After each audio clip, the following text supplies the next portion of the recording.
मजाक मजाक में टूट गई और लापरवाही के साथ, और अपनी आना ये मैं इसके पास ना जाऊं ना इसके पास ना जाऊं, बस ये वजह से पूरे गरीबों का नुकसान हुआ है। चलो ये गुजारिश करूंगा कि अब मामला हल होने पे आप अब इनकी उनकी बात सुन के, और जो जो कुछ लोग हैं इसमें के जो है पब्लिक को भड़का रहे, ये खेती जमीन है, खेती जमीन होने की वजह से डायरेक्ट आवाम को ये खरीदी नहीं दी जाएगी। मानव समाचार, मानवता के हक में। बिस्मिल्लाहिर्रहमानिर्रहीम। क्या बात हुई? वही बोल रहे ना, अंदर हमारी ये बात हुई कि मुफ्ती निजामुद्दीन जो जगह के मेन मालक थे, उन्होंने और रईस भाई ने बम्बई के वकील को फ़ोन लगाए, जो खरीदी जिनके नाम पे है, तो खरीदी बस्ती वालों के नाम पे ट्रांसफ़र करना है, कैसे करना है, तो उन्होंने बातचीत करके आए। बम्बई के वकील को फ़ोन लगाया तो बम्बई का वकील बोलता मैं मीटिंग में 1-1.5 घंटे में फ़ोन करता हूँ, तो 1-1.5 घंटे में उनको जवाब मिलेगा। जवाब मिलने के बाद वो मुफ्ती साहब, मुफ्ती निजामुद्दीन, रईस भाई, मैं, इब्राहिम भाई और इसाक सेठ ये मगरिब बाद फिर बैठने वाले, एकदम फाइनल डिसीजन जब ही आ पाएगा। अभी वो बात यानी हुई है, वो खरीदी देने की बात तय है, लेकिन कब आएगा वो ऐसे पीर को आता है कि मंगल को आता है कि बुध को आता है, ये बात मगरिब बाद ही हम बता पाएंगे।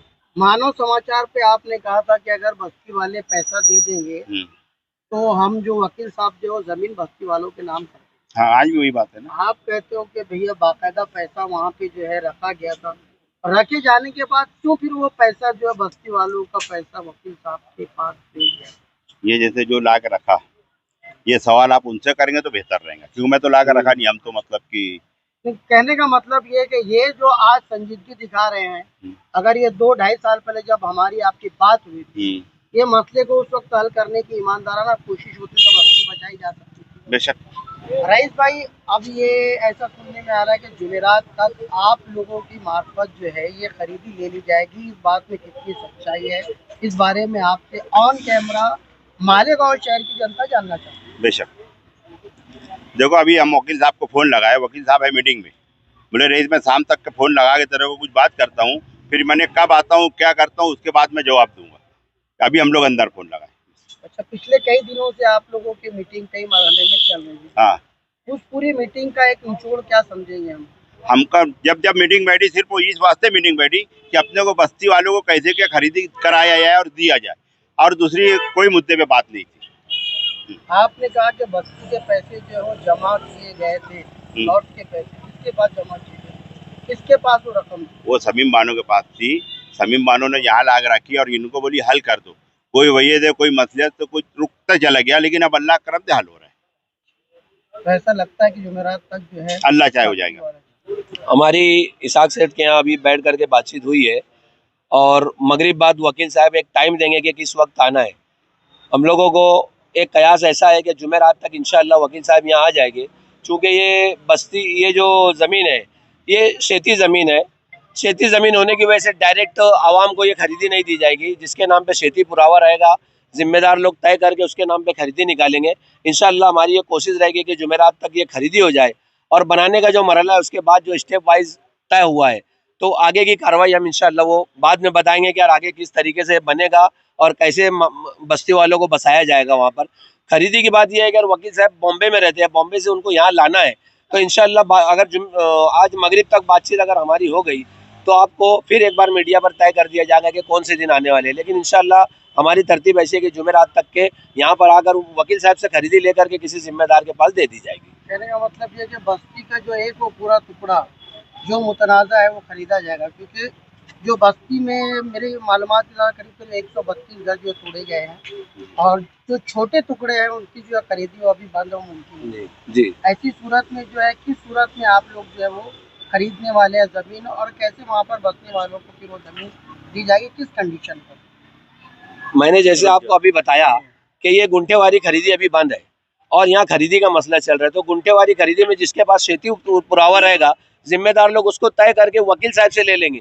जब तक वकील साहब को इसका पैसा अदा नहीं किया जाएगा, जब तक वो बस्ती वालों के पक्ष में नहीं आएगा, तो मोहल्ले के जिम्मेदारों ने ऐसा तय किया कि एक आदमी के पे नाम पे वो खरीदी निकालेंगे और गुंठेवारी उसको उतारा फोड़ करके फिर वो गली वाइज लोगों के नाम पे किया जाएगा। ऐसा हम लोगों का तय है। बहरहाल इंशाल्लाह खरीदी हर हाल में निकलेंगी। ये जिम्मेदारी मुफ्ती निजामुद्दीन साहब और रईस भाई सोडे वाले को दे दी गई है।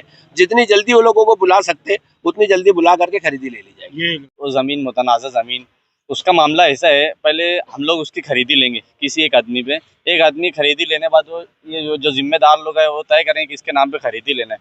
खरीदी लेने बाद उसको प्रोसेस करके इन्हें करा जाएगा। पहले वो जगह को इन्हें करने बाद फिर सब जितने भी टुकड़ा मालकान है जो जो थे वहाँ पर सबको एक एक को वेरीफाई करके उनको उनकी खरीदी दे दी जाएंगी। ये उस कानूनी प्रोसीजर पूरा करने बाद ही बस्ती वालों को खरीदी दी जाएंगी, क्योंकि आगे उनको कोई चीज़ की तकलीफ ना आए।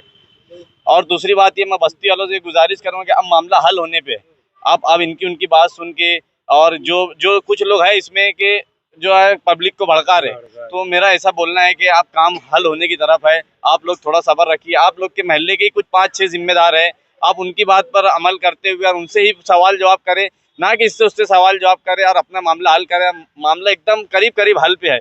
अब हम लोग की जो चाहत है कि यार आप लोग बच जाए, तो वो चाहत आपकी इंशाल्लाह पूरी होगी और हम उसके वास्ते पूरी कोशिश कर रहे हैं। और ये 8 दिन के अंदर अंदर पहले बस्ती लोग खरीदी दे दी जाएंगे इंशाल्लाह। उसके बाद आगे जो बनाने का प्रोसेस है वो आगे का प्रोसेस, जब तक खरीदी मुकम्मल होगी नहीं हम वहाँ कुछ बना भी नहीं सकते, क्योंकि कोर्ट का स्टे ऑर्डर है।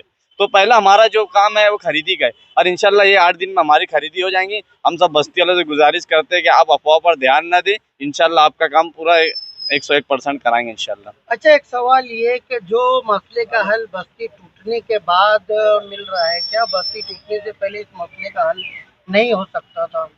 किस शौक, किस ज़ौक़ या किस जज्बे की तस्कीन के लिए गरीबों के झोंपड़ों पर बुलडोजर चलाए गए?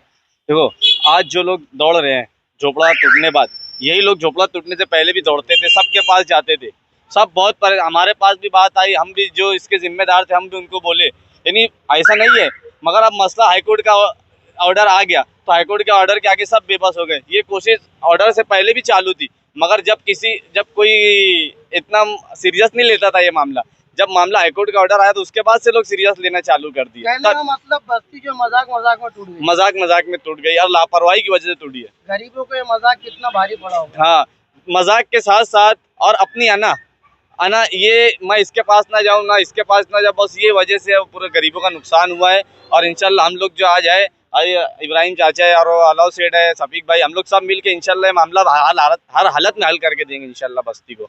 मैं बस्ती की तरफ से ये हम 4-5 लोग जो जिम्मेदार लोग आए हैं यहाँ, एक बस्ती से एक ही अपील है मेरी कि शांतता बनाए रखे और किसी अफवाह के ऊपर ना जाए, किसी बहकावे में ना आए। अभी करीब करीब तो हमारी बस्ती है का काम हो चुका है और खरीदी के कगार के ऊपर है। बस बेहतर यही रहेगा कि आप किसी के बहकावे में ना आए और शांतता बनाए रखें, और जो फैसला पंच करेंगे हमें वो मंजूर है। जो जिम्मेदारान है सिर्फ उनसे ही राब्ता रखें। किसी को कुछ बोलने से, किसी को बीच में डालने से मसला हल होने वाला नहीं है। अल्लाह का एहसान है क्या अब 2-4 दिन के अंदर बुध या जुमेरात के तलक हो जाएगा हमारा खरीदी का। वकील साहब अभी टाइमिंग देंगे कब आने वाले हैं, क्या आने वाले खरीदी के लिए। वो मुफ्ती साहब निजामुद्दीन साहब जो है, मुफ्ती निजामुद्दीन, उनसे भी बात हुई, उनके साथ में रईस भाई से बात हुई। तो ये दोनों ही जिम्मेदार हैं अब। और ईसा साहब जो जर वाले, इनका तो कोई रोल नहीं है अब। ये दोनों ही जिम्मेदार रहेंगे खरीदी देने के लिए। इनका काम इतना है सिर्फ उनको पैसा देना और खरीदी लेना। अब वो वकील आने के बाद में ही बात होगी। अच्छा, आप कब से उस बस्ती में रह रहे हो? क्या मुझे करीबन 8 से 10 महीने हुए उस बस्ती में। घर लेके तो बहुत दिन हो गए, पर 8 से 10 महीने हुए उधर। ये सारी, जैसे अभी तो घर आपने बहुत पहले लिया जी, वहाँ पे, आपके इल्म में बात नहीं थी कि बस्ती के तनाज़ा चल रहा है? जी, ये मेरे इल्म में थी बात, पर जब हम ये दलाल लोगों से मिले, वो डॉक्यूमेंट देके, तो इनका यही कहना था कि खरीदी हो जाएगी। हम तो छोड़ो, जो दलाल लोग हैं उनके भी वहाँ 2-2, 4-4 प्लाट है बेचारों के। और पूरी बस्ती, पूरे मालेगांव शहर के अंदर देखा जाए तो सारी बस्ती उसी तरीके से बसी हुई है। अभी फिलहाल तो अपन इसी बस्ती की बात करेंगे। तो इतने सालों में, जैसे आपके इल्म में आने के बाद आप भी माशाल्लाह आज जो है जुड़ गए, इतने सालों में आप जैसे कुछ संजीदा लोगों ने संजीदगी से इस बस्ती के बारे में कोई जो है अमली कदम क्यों नहीं उठाया? जो प्रॉपर उस बस्ती में रहते हैं, जो असल में पीड़ित हैं, जिनको दर्द हुआ है, जिनका सब कुछ उजड़ गया है, एक छोटी सी चिड़िया का भी घोंसला कभी उजाड़ा जाए तो अपनी आखिरी कोशिश जो है मरने तक अपने घोंसले को बचाने की करती है। आप लोगों ने कोशिश अब तक क्यों नहीं की? ये देखने में आया कि बड़ी गैर संजीदगी से कोर्ट के नोटिस को लिया गया। वो नोटिस, हाँ, जब नोटिस हमारे तलक पहुंची ही नहीं, जिम्मेदारान जो सलीम चाचा हो गए, कुछ आमीन भाई हो गए, ऐसे शफीक भाई हो गए हमारे, जिनको नोटिस के बारे में कुछ मालूमात ही नहीं थी।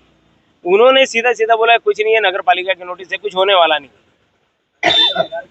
और हमारे तलक हुआ अगर नोटिस आती थी तो उसके ऊपर एक्शन लेते थे हम। सर ये नोटिस घर घर बांटी गई थी। नहीं, 6 जनवरी 2023 को हम खुद जो है इस नोटिस के आने के बाद जब हमको इल्म हुआ हम बस्ती में गए, उस वक्त भी नोटिस जो है दी गई थी, मगर उस वक्त भी गुमराह किया गया था और बस्ती वाले गुमराह हो गए थे। क्या बस्ती वाले सिर्फ सियासत का शिकार होते नजर आ रहे हैं?